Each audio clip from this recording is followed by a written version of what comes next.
누가복음 15장 11절로 32절의 말씀입니다.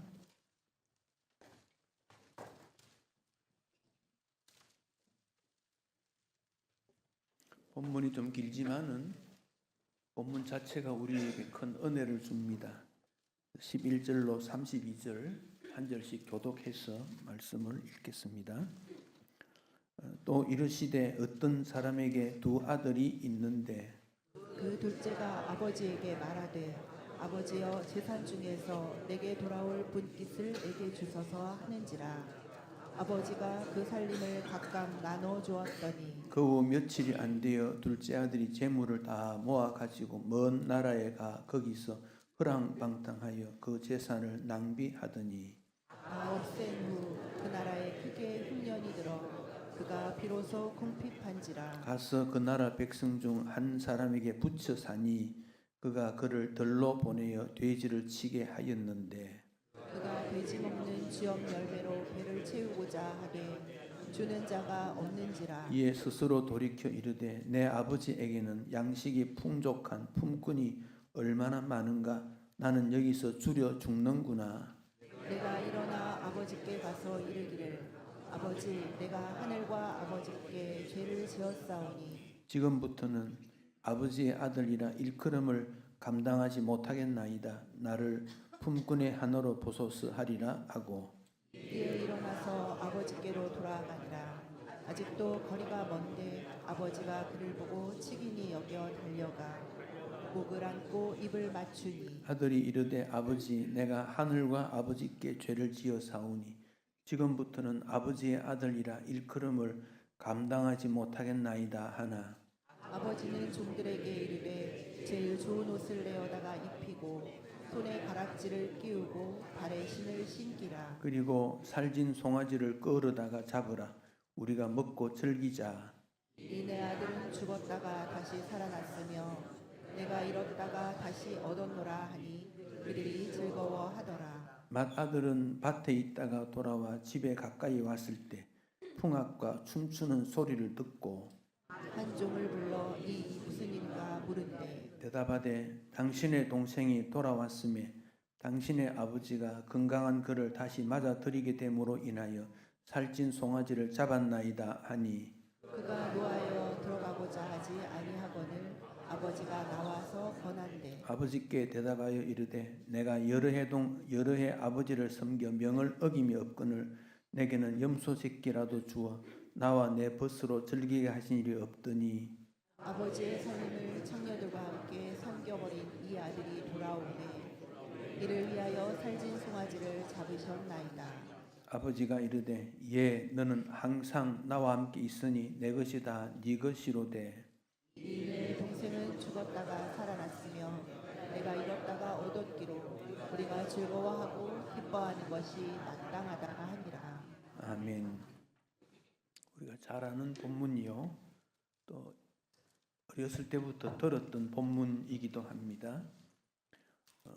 예수님의 잃은 아들을 찾은 비유, 탕자의 비유 그런 말을 합니다. 탕자의 비유. 탕자라는 말은 물을 흐리게 했다. 집안을 흐리게 하고 사회를 흐리게 하고 아주 어지럽게 했다. 그런 뜻이죠.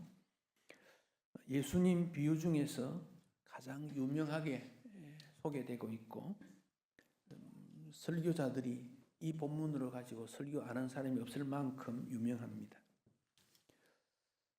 또 복음의 핵심이 오늘 본문에 잘 나타나 있고 하나님의 사랑이 이 본문의 중심 주제가 되겠습니다. 오늘 본문에는 아버지가 나오고 둘째 아들, 첫째 아들 이렇게 등장이 됩니다. 여기에 등장되지 않는 아들이 또 있습니다. 예수님입니다. 예수님. 하나님 아버지의 아들 예수님이 숨겨져 있습니다. 또 우리도 그 아들 중 하나라 하는 것을 부인할 수가 없습니다. 둘째 아들 유형이든지 첫째 아들 유형이든지 혹은 제3의 유형이든지 우리는 하나님의 자녀로 살아오고 있다. 이런 관점에서 본문을 보시면 조금 더 이해가 쉽게 되겠습니다. 아버지와 둘째 아들에 관한 게 앞부분에 나오고 뒷부분에는 아버지와 첫째 아들의 대화가 나오고 있습니다. 아마 아버지가 나이가 좀 들었던 분으로 여겨집니다. 두 아들이 있었는데 평소에 다 잘했던 아들이라고 생각합니다. 근데 둘째 아들이 어느 날 아버지가 돌아가시면 나에게 줄 재산을 먼저 좀 주세요 요청을 했습니다. 이 잘못이지요. 상속이라는 것은 부모가 별세한 다음에 주는 것이지 미리 주는 건 아닙니다. 또 자녀도 미리 받으면 안 돼요. 아버지 것인데 자녀 것 아니지요. 그런데 이 둘째는 아버지가 언젠가 별세할 거다 생각하고 미리 달라 그랬습니다. 아버지는 처음에 안 된다고 했을 거예요. 아버지는 아들을 잘 되기를 원했던 분 아니겠습니까? 근데 이 아들이 인격적으로 좀 모자라니까 좀 더 훈련 받아야 되겠다 생각했을 거예요. 자꾸 요청하니까 할 수 없이 재산을 나누어 주게 된 것입니다. 며칠이 안 되어서 그 재산을 다 모아가지고 아버지의 간섭을 받지 않은 먼 곳으로 갔다 그랬습니다. 먼 곳으로 갔다. 본문 13절에 모았다, 갔다, 낭비했다 그렇게 말합니다. 처음에는 이 재산 가지고 좀 더 잘하려고 하지 않았겠습니까? 사업도 해보려고 그랬고 더 멋지게 해보려고 했지 않았나 생각합니다. 어떻게 보면 공장을 차렸는데 산불이 나서 탈 수도 있고 어떤 계획을 세웠는데 문제가 발생되어서 더 이상 진척이 되지 못하는 그런 일들이 일어났다 그렇게도 생각이 듭니다. 그리고 그런 모든 것을 이제는 재미없다 생각하고 허랑방탕하게 되고 허비해버렸고 가난하게 되어졌습니다. 아주 가난하게 되어졌습니다. 궁핍해졌다 그랬습니다. 여러분 이게 우리 현대인의 모습이에요. 현대인들이 뭘 추구하긴 추구해요. 그런데 남는 게 없어요. 남는 게 감사가 없고 늘 부족함을 느끼고 더 뭘 붙잡으려고 하는 헛된 꿈을 꾸고 이게 현대인입니다. 현대인에게 가장 필요한 게 뭐냐? 하나님의 사랑과 위로라는 겁니다. 하나님의 사랑과 위로. 이것을 위해 우리 예수님이 이 땅에 오셨고 천국 복음을 전해줍니다. 하나님의 사랑을 전해줍니다. 너희는 하나님의 자녀다. 회개하고 주 앞으로 돌아올 것을 요청합니다. 하나님의 사랑을 받은 자가 서로 사랑하고 위로하고 존귀 여기라고 주님은 말씀하십니다. 그러나 우리 인생은 무언가 잘해보겠다고 힘있게 해보겠다고 하지만 사실은 드러난 것과 실제는 많이 다른 것을 알 수 있습니다. 둘째 아들은 아무도 이제는 가진 게 없으니까 어느 사람 밑에 들어가서 좀 일 좀 합시다 그랬더니 돼지를 치도록 했다 그랬습니다. 이 돼지는 구약 성경에 의하면 부정한 짐승입니다. 접근하지 않습니다. 이스라엘 사람들은 돼지를 먹지 않습니다. 그런데 돼지 치는 사람이 되었다. 그 말은 이 아버지의 아들로서의 정체성도 이제는 내려놓았다는 겁니다. 정말 나는 아무것도 아니구나. 무언가를 붙잡았는 자신감 있는 그 무언가까지 전부 내려놓는 그런 모습이 된 것입니다. 그런데 더 가뭄이 있고 궁핍해지니까 돼지가 치는 쥐염 열매도 먹을 수 없게 되어졌습니다. 여러분, 아버지의 아들이 그 신분에서 뚝 떨어져서 돼지 치는 자가 되었다. 아버지 아들로서 스스로 인정하지 않은 거예요. 그거보다도 돼지가 먹는 쥐염 열매도 먹지 못하게 되었다. 돼지보다 못한 존재가 되어졌다. 그런 말이에요. 이 참 비참한 일이지요. 무언가를 추구하는데 되지도 않을 뿐 아니라 너무도 모습이 바닥으로 떨어진 모습. 아마 둘째 아들은 아버지 사랑 많이 받고 자랐을 거예요. 집에는 품꾼도 많았으니까 존귀함 받았을 것입니다. 그런데 그는 비참한 존재가 되고 말았다 그랬습니다. 근데 그에게 한 가지 장점이 있는 것은 아버지 집을 그리워하게 된 겁니다. 또 이게 사람의 모습이에요. 보다 나은 것, 가치로운 것, 좋은 것을 생각하는 마음이 하나님께서 우리에게 주신 거예요. 그래서 아버지 집으로 돌아가야 되겠다 생각합니다.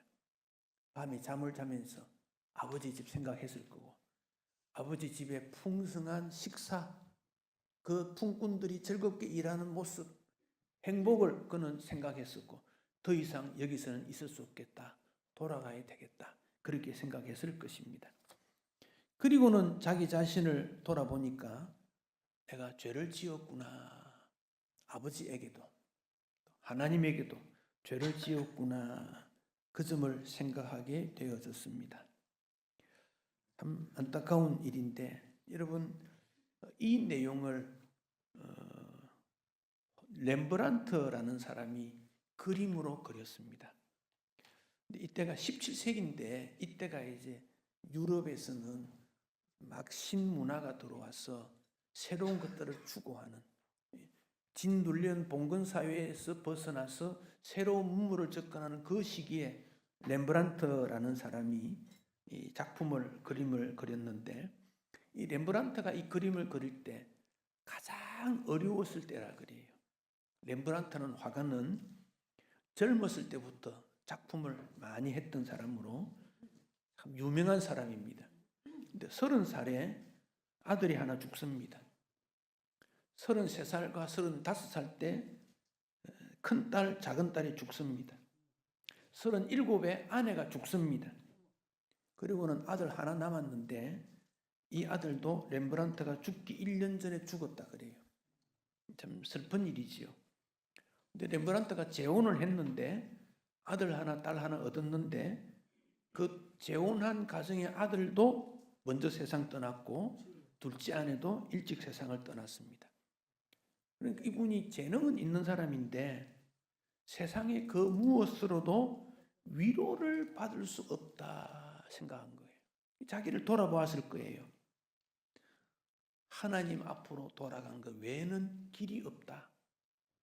그런 마음으로 저는 이 작품을 그렸다고 보고, 렘브란트의 이 당자의 귀향이라는 작품은 렘브란트의 마지막 작품입니다. 렘브란트가 그림을 참 많이 그렸어요. 제일 마지막 작품입니다. 그 작품 전에 한번 제가 소개한 적이 있는데 한번 보시겠습니다. 이 그림은 러시아의 상페트부르크, 옛날에 잠시 수도도 있었는데 그곳에서, 거기 박물관이 있는데 이 박물관은 세계 3대 박물관 중 하나입니다. 거기에 작품이 있는데 이 상페트부르크의 예르미타시라는 미술관인데 굉장히 큽니다 이게. 그래서 화가들의 방들이 다 있습니다. 어떤 작품은 스쳐 지나가지만 어떤 작품은 1시간, 2시간 봐야 된대요. 근데 이 작품을 헨리 나우엔이, 거기 의자가 또 있는 것 같아요. 작품을 감상하라고 의자를 놓고 이틀 동안 감상을 했대요. 이 작품 하나만. 그러면서 해석을 하게 된 겁니다. 아버지의 눈이 시력을 잃은 눈입니다. 아들이 돌아오기를 기다렸던 마음이지요. 시력을 잃어버린 눈이에요.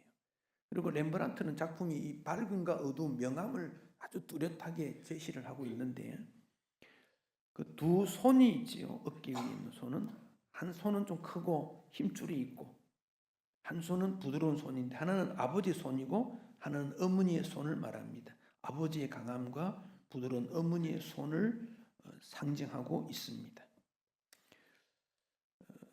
둘째 아들은 겉옷은 없습니다. 지금 속옷만 입고 있고 뭐 헝겊두른 것 같아요. 머리가 삭발을 한 것 같습니다. 이건 죄인이다 하는 것을 표정으로 나타나고 있습니다. 그리고 아버지의 가슴에 얼굴을 대고 아버지가 무슨 말씀을 하시는가 듣고 있는 그런 모습이기도 합니다. 이 아들이 아버지에게 소속된 존재가 아니고 독립된 존재라고 생각했을 것입니다. 이 그림은 발인데 신발이 벗겨진 거지요. 벗겨진 거. 이것은 유럽에서 신발을 벗는다는 것은 종이다, 노예다 그런 표시를 하고 있습니다. 여기 그림이 좀 희미합니다만 당자에게 옆에 보면 칼이 있습니다. 칼, 옆구리에 칼이 있는데 이것도 해석을 여러 가지로 하는데 이게 정체성에 관한 거다 뭐 이렇게도 사람들은 해석을 합니다. 여기 등장된 모습은 하나님으로부터 벗어났어.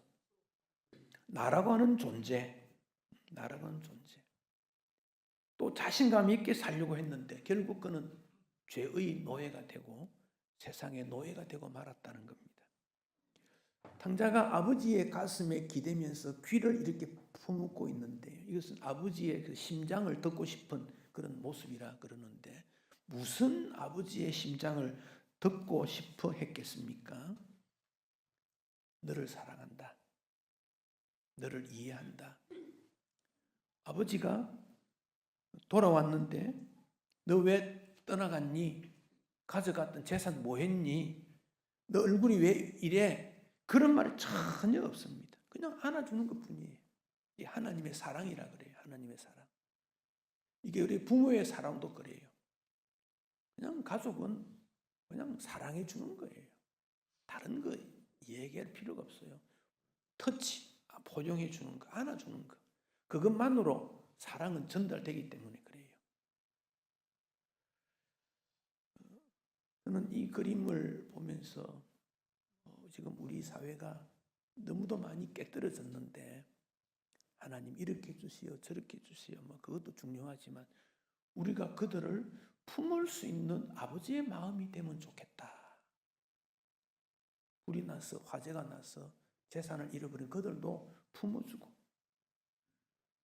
자신이 생각하는 이념과 사상대로 외쳤던 그들도 품어주고 다 품어주어서 하나님의 사랑을 이해하게 된다면 이런 모든 일은 극복하게 되고 이런 모든 일을 초월하게 되는 거지요. 우리가 이 땅에 살다가 얼마나 살겠습니까? 산 다음에는 하나님 앞에 서게 되는 거 아닙니까? 그때 가서 뭘 우리가 주장하고 자랑하고 할 게 뭐 있겠습니까? 하나님의 사랑 외에는 얘기할 게 하나도 없어요. 우리가 무슨 수고를 했고 무슨 헌신을 했고 어떤 계획을 실천했고 무슨 소용이 있습니까? 그게 하나님이 우리를 사랑해 주셨고 나는 하나님의 사랑을 받은 자입니다. 그거 외에는 할 게 없어요. 그리고 주님, 내가 주님 사랑 받은 대로 이웃을 나도 사랑하려고 부쩍 노력했습니다. 지금 우리가 살아갈 때 하는 일은 주님, 그 주님 사랑을 지금도 직장이든 가정이든 교회든 실천할 수 있도록 해주세요. 그거 외에는 할 게 없어요. 이게 복음 아니겠습니까? 모세가 이스라엘 백성들을 가나안으로 들어가기 전에 마지막 설교한 내용이 신명기거든요. 신명기에 모세 설교 5번 크게 나옵니다.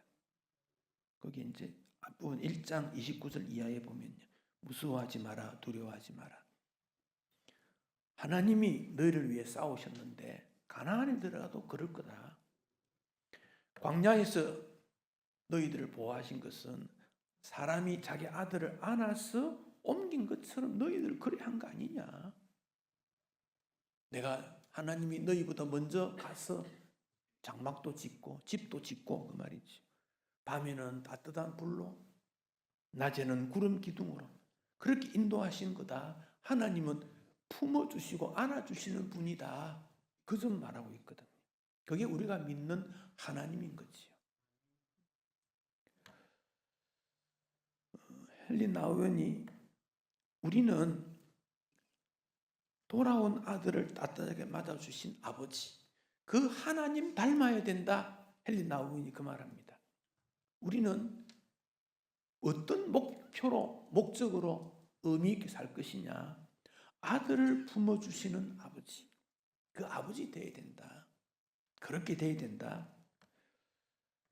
100마디의 말보다 품어주는 것이 정말 소중하다는 겁니다. 아무 말 없이 손잡아주고 격려하는 것 중요하다는 겁니다. 여기 등장되는 또 한 사람이 첫째 아들입니다. 그는 아버지의 명령을 어기지 않았다 그랬습니다. 그런데 그에게 문제점은 아버지 집에는 있었지만 아버지를 전혀 이해하지 못한 아들입니다. 아버지의 돌봄, 아버지의 고마움, 아버지의 감사, 아버지의 뜻, 아버지에 대해서 전혀 몰랐던 아들이 첫째 아들입니다. 둘째가 돌아오는 일에 대해서 첫째 아들은 화를 내면서 집에 들어가지 않으려고 그래요. 이게 무슨 소린고? 일하는 종을 불러다가 무슨 소리냐 물었더니 둘째가 돌아와서 아버지가 잔치하는 거다 그랬어요. 그랬더니 막 화를 낸 겁니다. 화를. 첫째 아들은 하늘과 아버지께 죄를 지었으니 품꾼으로 봐주세요.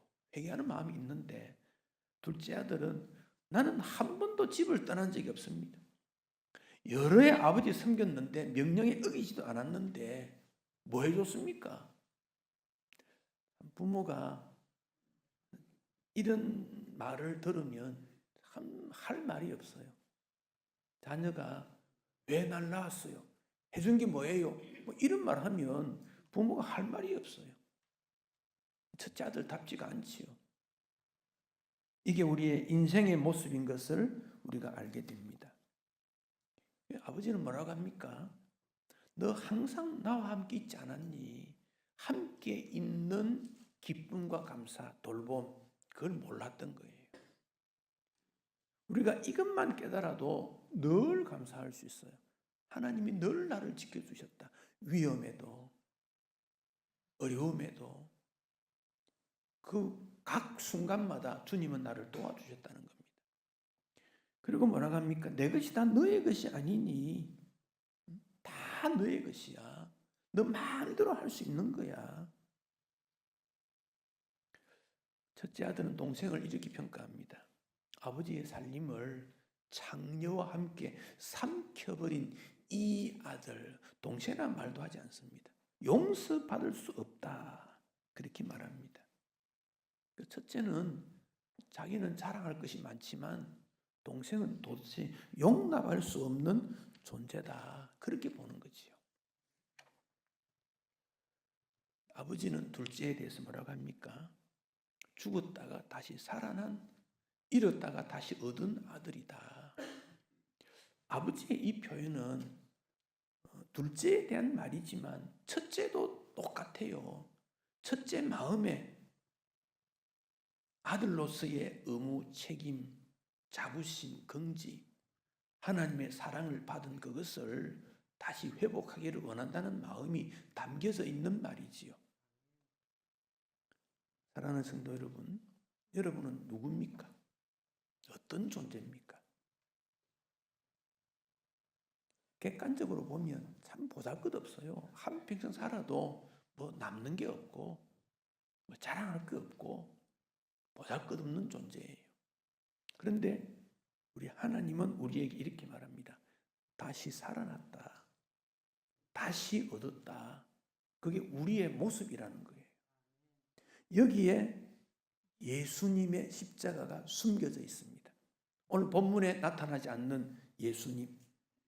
그 예수님은 하나님 아버지의 뜻을 이루기 위해 이 땅에 오셨고 하나님 아버지의 뜻을 이루기 위해 십자가 지셨고 하나님 아버지의 뜻을 이루기 위해 부활하셨고 그 아버지의 뜻을 실천했고 그 예수님 때문에 우리가 구원받았고 부활의 능력이 우리에게 임했고 그래서 오늘도 예수 믿고 이 자리에 나오게 된 거예요. 예수님이 숨겨져 있습니다. 또 이 본문에 없는 것이 오늘 우리의 모습이에요. 여러분은 첫째 아들 모습이에요? 둘째 아들 모습이에요? 아니면 제3의 모습이에요? 아버지가 첫째에게 너의 동생은 죽었다가 살아났으며 잃었다가 얻었기에 즐거워하고 기뻐한 것이 마땅하다라고 말을 했을 때 첫째 아들의 반응이 오늘 성경 본문에 없습니다. 어떤 반응을 보였을까요?